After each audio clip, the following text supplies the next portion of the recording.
Everyone, welcome back to my YouTube channel. ಎಲ್ಲರೂ ಹೇಗಿದ್ದೀರಾ? I hope ಎಲ್ಲರೂ ಚೆನ್ನಾಗಿದ್ದೀರಾ ಅಂದ್ಕೊಂಡು ಇವತ್ತಿನ ಲಾಗ್ನ ಸ್ಟಾರ್ಟ್ ಮಾಡ್ತಾ ಇದ್ದೀನಿ. ಇವತ್ತು ನಾನು ಮಾರ್ನಿಂಗಿಂದ ಲಾಗ್ ಸ್ಟಾರ್ಟ್ ಮಾಡಿದ್ದೀನಿ. ನನ್ನ ಮಗ ಕೂಡ ಎದ್ದಿದ್ದಾನೆ, ಹಾಗಾಗಿ ರೂಮಲ್ಲಿ ಕರ್ಟನ್ ಎಲ್ಲ ಓಪನ್ ಮಾಡಿ ಬ್ಲ್ಯಾಂಕೆಟ್ ಎಲ್ಲ ಮಡ್ಚಿಟ್ಬಿಟ್ಟು ಬಂದು ಪಾತ್ರೆ ವಾಶ್ ಮಾಡ್ತಾ ಇದ್ದೀನಿ. ಟಿಫನ್ ಮಾಡಿ ಆದಮೇಲೆ ಸ್ವಲ್ಪ ಪಾತ್ರೆಗಳಿರುತ್ತಲ್ಲ, ಹಾಗಾಗಿ ಪಾತ್ರೆ ಎಲ್ಲ ವಾಶ್ ಮಾಡಿಡ್ತಿದ್ದೀನಿ. ಟಿಫನ್ ಬೆಳಗ್ಗೆನೇ ರೆಡಿ ಮಾಡಿದ್ದೀನಿ. ಅಂದರೆ ಹಸ್ಬೆಂಡ್ ಆಫೀಸ್ಗೆ ಹೋಗೋ ಕಾರಣ ನಾನು ಅವರಿಗೆ ಬೇಗ ಮಾಡಿಕೊಡ್ಬೇಕಲ್ಲ, ಹಾಗಾಗಿ ಮಾಡಿ ಬಾಗಿಲಿಗೆ ಕೂಡ ನೀರು ಹಾಕಿ ಟೆರೆಸ್ಗೆ ಹೋಗಿ ಗಿಡಗಳಿಗೆಲ್ಲ ನೀರು ಹಾಕಿ ಬಂದ್ಬಿಟ್ಟು ನಾನು ಇನ್ನು ಮಿಕ್ಕಿರೋ ಅಂಥ ಕೆಲಸ ಮಾಡ್ಕೊತಾ ಇರೋ ಅಂಥದ್ದು.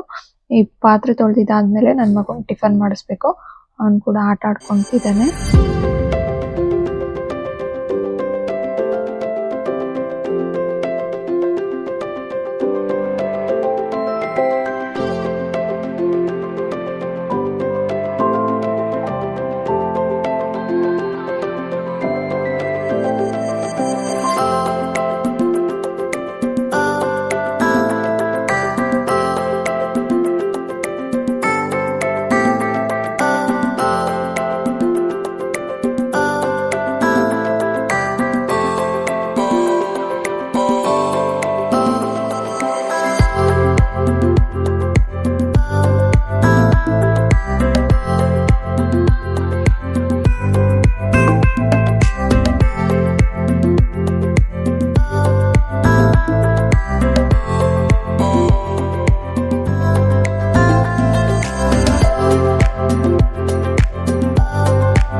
ಪಾತ್ರೆ ವಾಶ್ ಮಾಡಿ ಮುಗೀತು. ಹಾಗೆ ಸಿಂಕ್ ಎಲ್ಲ ಕ್ಲೀನ್ ಮಾಡಿ ಸೈಡಲ್ಲೆಲ್ಲ ನೀರು ಬಿದ್ದಿರುತ್ತಲ್ಲ ಅದನ್ನು ಎಲ್ಲ ಕ್ಲೀನ್ ಮಾಡಿ ಅವನಿಗೆ ಟಿಫನ್ ಹಾಕೊಂಡೋಗಿ ತಿನ್ನಿಸ್ದೆ. ತಿನ್ನಿಸಿದ್ದಾದ್ಮೇಲೆ ಆಟ ಆಡ್ಕೊತಿದ್ದ.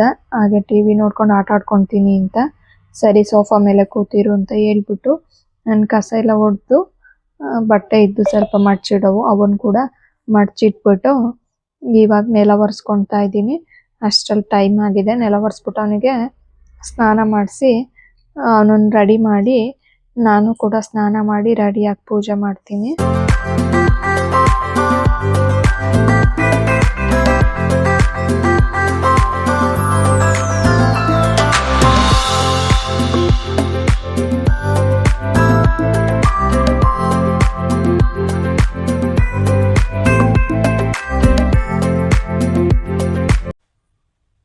ನೆಲ ಒರೆಸಿ ಮುಗಿಸಿದ್ಮೇಲೆ ಅವನಿಗೆ ಬಾಕ್ಸಿಗೆ ಡ್ರೈ ಫ್ರೂಟ್ಸ್ ಇವತ್ತು, ಹಾಗಾಗಿ ಅಂಜೂರ, ಡೇಟ್ಸು ಮತ್ತು ದ್ರಾಕ್ಷಿ ಎಲ್ಲ ಹಾಕಿ ಆಮ್ಲ ಕ್ಯಾಂಡಿ ಎಲ್ಲ ಪ್ಯಾಕ್ ಮಾಡಿದ್ದೀನಿ. ಎಷ್ಟು ತಿನ್ಕೊಂಬರ್ತಾನೆ ನೋಡೋಣ. ಬಂದಾಗ ಕೂಡ ನಾನು ವಿಡಿಯೋ ಮಾಡ್ಕೊತೀನಿ, ತೋರಿಸ್ತೀನಿ ನಿಮಗೆ ಎಷ್ಟು ತಿಂದಿದ್ದಾನೆ ಅಂತ. ಅವನಿಗೆ ಸ್ನಾನ ಮಾಡಿಸಿ ರೆಡಿ ಮಾಡಿ ನಾನು ಕೂಡ ಸ್ನಾನ ಮಾಡ್ಕೊಂಬರೋಣ ಅಂತ ಅವನಿಗೆ ಟಿ ವಿ ಆನ್ ಮಾಡಿಕೊಟ್ಟು ಹೋದೆ. ಅಂದರೆ ಮುಂಚೆನೇ ಆಫ್ ಮಾಡಿದ್ದೆ ಅವನಿಗೆ ಸ್ನಾನಕ್ಕೆ ಹೋದಾಗ. ಅವನು ಆನ್ ಮಾಡಿಕೊಡ್ದಿದ್ರು ಅವನೇ ಹಾಕ್ಕೊತಾನೆ. ಸರಿ ಆನ್ ಮಾಡಿಕೊಡಮ್ಮ ಅಂತ ಆನ್ ಮಾಡಿಕೊಟ್ಬಿಟ್ಟು ನಾನು ಸ್ನಾನ ಮಾಡ್ಕೊಂಬಂದು ರೆಡಿ ಆಗ್ತಾಯಿದ್ದೀನಿ.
ಪೂಜೆ ಎಲ್ಲ ಮುಗಿಸಿ ನಾನು ಬಿಡೋದಕ್ಕೆ ಕರ್ಕೊಂಡು ಹೋಗ್ತಾ ಇದ್ದೀನಿ. ಬಂದ್ಬಿಟ್ಟು ನಾನು ಮಡ್ಚಿಟ್ಟಿರೋ ಅಂಥ ಬಟ್ಟೆ ಎಲ್ಲ ಎತ್ತಿಡಬೇಕು. ಹಾಗೆ ಇನ್ನೇನಾದರೂ ನನ್ನ ಸ್ಟಿಚಿಂಗ್ ಕೆಲಸ ಇದ್ದರೆ ಮುಗಿಸ್ಕೊಬೇಕು. ಮತ್ತು ಅಷ್ಟರಲ್ಲಿ ಅವ್ನಿಗೆ ಕರ್ಕೊಂಬರೋಕ್ಕೆ ಟೈಮ್ ಆಗುತ್ತೆ. ಇನ್ನು ಅವ್ನು ಕರ್ಕೊಂಬಂದರೆ ಅವನಿಗೆ ಏನಾದರೂ ತಿನ್ನಿಸ್ಬೇಕು. ಮತ್ತು ಅವ್ನು ಸ್ವಲ್ಪ ಹೊತ್ತು ಆಟ ಆಡಿಸಿ ತಿನ್ನಿಸಿ ಮಲಗಿಸ್ಬೇಕು. ಮಲಗಿಸಿದ್ದಾದ್ಮೇಲೆ ಮಿಕ್ಕಿ ಆವಾಗ ಏನಾದರೂ ಅರ್ಧಂಬರ್ಧ ಸ್ಟಿಚ್ ಮಾಡಿದರೆ ಫುಲ್ ಸ್ಟಿಚ್ ಮಾಡೋದು.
ಅವನನ್ನ ಸ್ಕೂಲ್ ಹತ್ರ ಹೋಗಿ ಬಿಟ್ಟು ಬಂದ್ಬಿಟ್ಟು ಮಡ್ಚಿರೋ ಅಂಥ ಬಟ್ಟೆ ಎಲ್ಲ ಎತ್ತಿಟ್ಕೊಳ್ತಾ ಇದ್ದೀನಿ. ಎತ್ತಿಟ್ಟಾದ್ಮೇಲೆ ಸ್ಟಿಚಿಂಗಿಗೆಲ್ಲ ಕಟ್ ಮಾಡಿ ಇಟ್ಟಿದ್ದೀನಿ. ಸ್ಟಿಚ್ ಮಾಡ್ಕೊಬೇಕು. ಸ್ಟಿಚ್ ಮಾಡಿ ಮುಗಿಸೋ ಅಷ್ಟರಲ್ಲಿ ಅವನನ್ನ ಕರ್ಕೊಂಬರೋಕ್ಕೆ ಟೈಮೇ ಆಗಿಬಿಡುತ್ತೆ. ಎಷ್ಟಾಗುತ್ತೆ ಅಷ್ಟು ಸ್ಟಿಚ್ ಮಾಡಿರ್ತೀನಿ. ಅವ್ನು ಕರ್ಕೊಂಡು ಬಂದು ಅವನಿಗೆ ಏನಾದರೂ ತಿನ್ನಿಸಿ ಸ್ವಲ್ಪ ಆಟ ಆಡ್ದನ್ನ ಮಲಗಿಸ್ಬಿಟ್ಟು ಮಿಕ್ಕಿರೋ ಅಂಥ ಸ್ಟಿಚಿಂಗ್ನ ಕಂಟಿನ್ಯೂ ಮಾಡಿ ಎಷ್ಟಾಗುತ್ತೆ ಅಷ್ಟು ಎತ್ತಿಟ್ಕೊಳ್ತೀನಿ. ಇವತ್ತು ಹಾಗೇನೆ ಹಂಗಂತಾನೆ ಎಲ್ಲ ರೆಡಿ ಮಾಡ್ಕೊಂಡಿದ್ದೀನಿ. ಎಷ್ಟಾಗುತ್ತೆ ಅಷ್ಟು ಸ್ಟಿಚ್ ಮಾಡೋಣ ಅಂತ. ಅಂದರೆ ಸಿಂಪಲ್ ಬ್ಲೌಸ್ ಒಂದೇ ಅಲ್ವಾ, ಫುಲ್ ಮುಗಿಸ್ಬೋದು. ಟ್ರೈ ಮಾಡ್ತೀನಿ ಮುಗಿಸೋದಕ್ಕೆ. ನಾನಂತೂ ವಾರದಲ್ಲಿ 2 ದಿನ 3 ದಿನ ಬಟ್ಟೆ ಇದ್ದೇ ಇರ್ತವೆ ವಾಷಿಂಗಿಗೆ. ಬಟ್ಟೆ ಒಣಗಾಕು, ಎತ್ತಿಡು, ಮಡ್ಚಿಡು ಇದೇ ಕೆಲಸ ಆಗ್ಬಿಡುತ್ತೆ. ಬಟ್ಟೆ ಎಲ್ಲ ಎತ್ತಿಟ್ಟಿದ್ದಾಯ್ತು. ನೋಡಿ, ಇದೇ ಬ್ಲೌಸು ಕಟಿಂಗ್ ಮಾಡಿ ಇಟ್ಟಿದ್ದೆ, ಸ್ಟಿಚ್ ಮಾಡಿದ್ದೀನಿ. ಈಗ ಅವನನ್ನು ಕರ್ಕೊಂಬರೋಕ್ಕೆ ಟೈಮ್ ಆಗಿದೆ. ಇಷ್ಟಾಗಿದೆ. ಇನ್ನು ಸ್ಲೀವ್ಸ್ ಏನು ಹಾಕ್ತಿಲ್ಲ, ಇದಕ್ಕೆ ಸ್ಲೀವ್ಲೆಸ್ಸೇ. ಅದಕ್ಕೊಂದು ಸ್ವಲ್ಪ ಪೈಪಿಂಗ್ ಕೊಡಬೇಕು ಸ್ಲೀವ್ಸ್ ಹತ್ರ. ಇವತ್ತು ಅವ್ನು ಕರ್ಕೊಂಡು ಬಂದೆ ಹೋಗಿ. ಅವನನ್ನು ಮಲಗಿಸಿದ್ಮೇಲೆ ಅದು ಮುಗಿಸೋಣ ಅಂದ್ಬಿಟ್ಟು ಈಗ ಅವನಿಗೆ ನೋಡಿ, ಡೇಟ್ಸ್ ಒಂದು ತಿಂದಿಲ್ಲ. ಮತ್ತು ಡ್ರೈದು ಏನು ಅಂಜೂರ ಇತ್ತು ಅದನ್ನು ಹಂಗೆ ಬಿಟ್ಕೊಂಬಂದಿದ್ದಾನೆ. ಮತ್ತು ವಾಲ್ನಟ್ಸ್ ಕೂಡ ತಿಂದಿಲ್ಲ. ಇಷ್ಟು ಇನ್ನು ಮಿಕ್ಕಿದ್ದೆಲ್ಲ ಖಾಲಿ ಮಾಡ್ಕೊಂಬಂದಿದ್ದೇನೆ.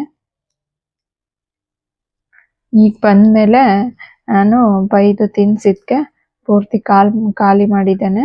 ಊಟ ಬೇಡವಂತ ನನಗೆ, ಹಂಗಾಗಿ ಸ್ವಲ್ಪ ಹಾಲು ಮತ್ತು ಪಾಪ್ಕಾರ್ನ್ ಕೊಡ್ತಾ ಇದ್ದೀನಿ. ಪಾಪ್ಕಾರ್ನ್ ಇವು ಮನೇಲೆ ಮಾಡಿಟ್ಕೊಂಡಿರೋ ಅಂಥವು.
ಅವನಿಗೆ ನಿದ್ದೆ ಬರ್ತಿದ್ದಾವಂತೆ, ಮನಗಿಸ್ಬಿಟ್ಟು ಬಟ್ಟೆ ವಾಷಿಂಗ್ ಮಿಷಿನ್ಗೆ ಹಾಕ್ಬೇಕಿತ್ತು. ಅದನ್ನು ಕೂಡ ಹಾಕಿ ಆನ್ ಮಾಡಿ, ಇನ್ನು ಅವರೆಕಾಯಿ ಸುಲಿಯೋದು ಮುಗ್ದಿರ್ಲಿಲ್ವಲ್ಲ, ಮುಗ್ಸೋಣ ಅಂತ ಸುಲ್ಕೊಳ್ತಾ ಇದ್ದೀನಿ. ಹಾಗೆ ಅವರೆಕಾಯಿ ಸುಲಿತಾನೆ ಲೈವ್ ಕೂಡ ಮಾಡಿದ್ದೆ ಅವತ್ತು. ಲೈವಿಗೆ ಕೂಡ ತುಂಬ ಜನ ಜಾಯಿನ್ ಆಗಿದ್ರಿ. ಲೈವಿಗೆ ಜಾಯಿನ್ ಆಗಿದ್ದಾರೆ ಯಾರೆಲ್ಲ ಜಾಯಿನ್ ಆಗಿದ್ರಿ ಥ್ಯಾಂಕ್ ಯು. ಲೈವಿಗೆ ಜಾಯಿನ್ ಆಗಿದ್ದಾಗ ಚಾಟ್ ಮಾಡಿ ಯಾರು ಜಾಯಿನ್ ಆಗಿದ್ದೀರಾ ಅಂತ ಗೊತ್ತಾಗಬೇಕು ನನಗೆ. ಅಂದರೆ ನೀವು ಚಾಟ್ ಮಾಡಿದ್ರೆ ಗೊತ್ತಾಗುತ್ತೆ, ನಾನು ನಿಮ್ಮನ್ನ ಮಾತಾಡಿಸ್ಬೋದು. ಹಾಗೆ ಸುಳ್ಬಿಟ್ಟು ಎಷ್ಟು ಬೇಕಷ್ಟನ್ನ ಸಾಂಬಾರು ಮಾಡೋದಕ್ಕೆ ಉಪ್ಪು ಸಾಂಬಾರು ಮಾಡೋಣ ಅಂತ ಬೇಯೋದಕ್ಕೆ ಇಟ್ಬಿಟ್ಟು, ನಾನು ಇನ್ನು ಮಿಕ್ಕಿರೋ ಅಂಥ ಅವರೆಕಾಳನ್ನೆಲ್ಲ ಎತ್ತಿಟ್ಟು ಸಂಜೆ ಆಗಿದೆ ದೀಪ ಹಚ್ಚೋಣ ಅಂತ ಬಾಕ್ಲಿಗೆ ನೀರು ಹಾಕಿ ನಾನು ಫ್ರೆಶ್ ಅಪ್ ಆಗಿ ಪೂಜೆ ಮಾಡ್ಕೊತೀನಿ. ನಾನು ಇನ್ನೂ ಎದ್ದಿಲ್ಲ, ಮನ್ಗಿರ್ತಾನೆ.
ಸಾಂಬಾರ್ಗೆ ಅವರೆಕಾಳನ್ನ ಬೇಯಿಸ್ಕೊಂಡಿದ್ದೀನಿ. ಉಪ್ಪು ಖಾಲಿ ಆಗಿತ್ತು, ಹಾಗಾಗಿ ಪ್ಯಾಕ್ ಓಪನ್ ಮಾಡಿ ಹಾಕ್ಕೊಂಡೆ. ಅದು ಏನು ಜಾರ್ ಇತ್ತು ಅದು ಖಾಲಿ ಆಗಿದೆಯಲ್ಲ, ಅದಕ್ಕೆ ವಾಶ್ ಮಾಡಿಬಿಟ್ಟು ಡ್ರೈ ಮಾಡಿ ಹಾಕ್ಕೊಳ್ಳೋಣ ಅಂತ ವಾಶ್ ಮಾಡಿಕೊಂಡೆ. ಇದು ಅದ್ರ ನೆಕ್ಸ್ಟ್ ಡೇ ಇದು ಕಂಟಿನ್ಯೂಷನ್ ಆಗಿರುತ್ತೆ. ನೆಕ್ಸ್ಟ್ ಡೇ ಮಾರ್ನಿಂಗು ನಾನು ಬ್ಲೂ ಟೀ ಮಾಡ್ಕೊತೀನಲ್ಲ, ಅದನ್ನು ಕೂಡ ಶೇರ್ ಮಾಡ್ಕೊತಾ ಇದ್ದೀನಿ. ಅಪರಂಜಿತ ಗಿಡದ ಏನು ಫ್ಲವರ್ಸ್ ಇರುತ್ತೆ ಅದನ್ನು ತಗೊಂಡಿದ್ದೀನಿ ಫಸ್ಟಿಗೆ. ಹಾಗೆ ಸ್ವಲ್ಪ ಒಂದು ಕಪ್ ಅಷ್ಟು ನೀರು, ದಾಲ್ಚಿನ್ನಿ ಚಕ್ಕೆ, ಹಸಿ ಶುಂಠಿ, ಸೋಂಪು ಮತ್ತು ಏಲಕ್ಕಿ ಇಷ್ಟು ಸೇರಿಸಿ ನೀರಲ್ಲಿ ಚೆನ್ನಾಗಿ ಕುದಿಸ್ಕೊಬೇಕು. ಮೀಡಿಯಂ ಫ್ಲೇಮ್ ಇಟ್ಕೊಂಡು ಇದು ಚೆನ್ನಾಗಿ ಕುದ್ಮೇಲೆ ಆಫ್ ಮಾಡಿ, ಸ್ವಲ್ಪ ಮೀಡಿಯಂ ಬೆಚ್ಚಗಿರುತ್ತೆ ಅನ್ನೋ ಟೈಮಲ್ಲಿ ಲೆಮನ್ನು ಅಥವಾ ಜೇನುತುಪ್ಪ ಸೇರಿಸಿ ಕುಡಿಬೋದು. ಹಾಗೇನೂ ಕೂಡ ಕುಡಿಬೋದು. ನಾನು ಲೆಮನ್ ಆಗಲಿ ಜೇನುತುಪ್ಪ ಆಗಲಿ ಸೇರಿಸಲ್ಲ, ಹಾಗೆ ಕುಡಿತೀನಿ. ನೋಡಿ ಈಗ ಎಷ್ಟು ಚೆನ್ನಾಗಿ ಅದು ಕುದೀತಾ ಇದೆ. ಹಾಗೆ ಕಲರ್ ಕೂಡ ಲೈಟಾಗಿ ಬ್ಲೂ ಆಗ್ತಾ ಇದೆ. ಈ ಥರ ಚೆನ್ನಾಗಿ ಮಿಕ್ಸ್ ಮಾಡ್ಕೊಂಡು ಅವಾಗವಾಗ ಕುದಿಸ್ಕೊಬೇಕು. ಅದು ಏನು ಅಪರಂಜಿತ ಗಿಡದ್ದು ಫ್ಲವರ್ಸ್ ಇರುತ್ತೆ ಅದ್ರ ಪೆಟಲ್ಸಲ್ಲಿ ಏನು ಬ್ಲೂಯಿಶ್ ಇರುತ್ತೆ ಅದೆಲ್ಲ ಬಿಟ್ಬಿಟ್ಟು ಆ ಪೆಟಲ್ಸ್ ಎಲ್ಲ ವೈಟ್ ಆಗುತ್ತೆ ಲಾಸ್ಟ್ ಅಷ್ಟೊತ್ತಿಗೆ. ಆವಾಗ ಇದು ಫುಲ್ ರೆಡಿ ಆಗಿದೆ ಅಂದ್ಬಿಟ್ಟು ಒಂದು ಹಾಫ್ ಆನ್ ಅವರ್ ಆದರೂ ಚೆನ್ನಾಗಿ ಕುದಿಸ್ಕೊಬೇಕು. ಆವಾಗಲೇ ಚೆನ್ನಾಗಿ ಅದರಲ್ಲಿ ಹಾಕಿರೋಂಥ ಇಂಗ್ರೀಡಿಯೆಂಟ್ಸ್ ಎಲ್ಲ ಫ್ಲೇವರ್ ಚೆನ್ನಾಗಿ ಬಿಟ್ಕೊಳೋದು. ಅದಕ್ಕೋಸ್ಕರ ಚೆನ್ನಾಗಿ ಕುದಿಸ್ಲೇಬೇಕು. ಈಗ ನೋಡಿ ಎಷ್ಟು ಕಲರ್ ಡಾರ್ಕ್ ಆಗ್ತಿದೆ, ಬ್ಲೂ ಕಲರು. ಇದರಲ್ಲಿ ತುಂಬ ಹೆಲ್ತ್ ಬೆನಿಫಿಟ್ಸ್ ಇದ್ದಾವೆ. ಇದು ಡ್ರೈ ಇರೋಂಥ ಪೆಟಲ್ಸ್ ಕೂಡ ಸಿಗುತ್ತೆ ಅಮೆಝಾನಲ್ಲಿ ಎಲ್ಲ, ಆನ್ಲೈನಲ್ಲಿ ಬುಕ್ ಮಾಡಿದ್ರೆ. ನಾನು ಸರ್ವ್ ಮಾಡ್ಕೊಳೋದಕ್ಕೆ ಅಂತ ಕೂಡ ರೆಡಿ ಮಾಡ್ಕೊಂಡಿದ್ದೀನಿ ಟೀ ಗ್ಲಾಸ್ನ. ಆ ಥರ ಚೆನ್ನಾಗಿ ಕುದ್ಮೇಲೆ ಈ ಥರ ಆಗಿದೆ. ಆಫ್ ಮಾಡಿದ್ದೀನಿ. ಆಫ್ ಮಾಡಿ ಒಂದು ಹಾಫ್ ಆನ್ ಅವರ್ ಆದಮೇಲೆ ಈ ಥರ ಕಾಣಿಸ್ತಾ ಇದೆ. ಇವಾಗ ಇದನ್ನ ಫಿಲ್ಟ್ರು ಮಾಡ್ಕೊಬೇಕು. ಇದು ಏನು ಸರ್ವಿಂಗ್ ಪ್ಲೇಟಲ್ಲಿ ನಾನು ಟೀ ಗ್ಲಾಸ್ ಇಟ್ಕೊಂಡಿದ್ದೀನಿ ಅದಕ್ಕೆ ಸರ್ವ್ ಮಾಡ್ಕೊತೀನಿ.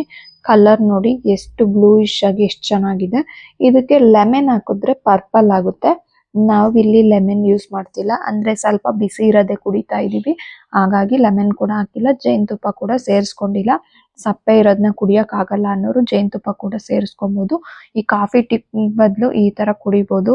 ಈ ಶುಗರ್ ಪೇಷಂಟ್ಗೆ ಕಾಫಿ ಟೀ ಕುಡಿಲೇಬೇಕು ಅನ್ಸುತ್ತಲ್ಲ, ಆ ಥರದವರೆಲ್ಲ ಅದನ್ನೆಲ್ಲ ಅವಾಯ್ಡ್ ಮಾಡಿ ಈ ಥರ ಕುಡಿಯೋದ್ರಿಂದ ಹೆಲ್ತಿಗೆ ಕೂಡ ಒಳ್ಳೆಯದು. ಇದರಲ್ಲಿ ಫ್ಯಾಟ್ ಬರ್ನ್ ಮಾಡುತ್ತೆ, ಬ್ಯಾಡ್ ಫ್ಯಾಟ್ ಇರುತ್ತಲ್ಲ ಅದನ್ನು. ಹಾಗೆ ಎಡೆಕ್ ಸ್ವಲ್ಪ ಬರುತ್ತಲ್ಲ ಮೈಗ್ರೇನ್, ಅದನ್ನು ಕೂಡ ಕಮ್ಮಿ ಮಾಡುತ್ತೆ. ಮಕ್ಕಳಿಗಂತೂ ಮೆಮೊರಿ ಪವರಿಗೆ ತುಂಬ ಒಳ್ಳೆಯದು. ಎಲ್ರಿಗೂ ಕೂಡ ಇದರಿಂದ ಹೆಲ್ತ್ ಬೆನಿಫಿಟ್ಸ್ ತುಂಬಾ ಇದೆ. ಇನ್ನು ಯಾರಾದರೂ ನನ್ನ ಚಾನಲ್ನ ಸಬ್ಸ್ಕ್ರೈಬ್ ಮಾಡಿಲ್ಲ ಅಂದರೆ ಸಬ್ಸ್ಕ್ರೈಬ್ ಮಾಡಿ. ಈ ವಿಡಿಯೋಗೆ ಇನ್ನೂ ಲೈಕ್ ಮಾಡಿಲ್ಲ ಅಂದರೆ ಲೈಕ್ ಮಾಡಿ. ಫ್ರೆಂಡ್ಸ್ ಆ್ಯಂಡ್ ಫ್ಯಾಮಿಲಿ ಕೂಡ ಶೇರ್ ಮಾಡಿ. ಕೊನೆವರೆಗೂ ವಿಡಿಯೋ ನೋಡಿದ್ದಕ್ಕೆ ಥ್ಯಾಂಕ್ ಯು. ಮತ್ತೆ ಸಿಗೋಣ ನೆಕ್ಸ್ಟ್ ಲಾಗಲ್ಲಿ. ಟೇಕ್ ಕೇರ್, ಬಾಯ್ ಬಾಯ್.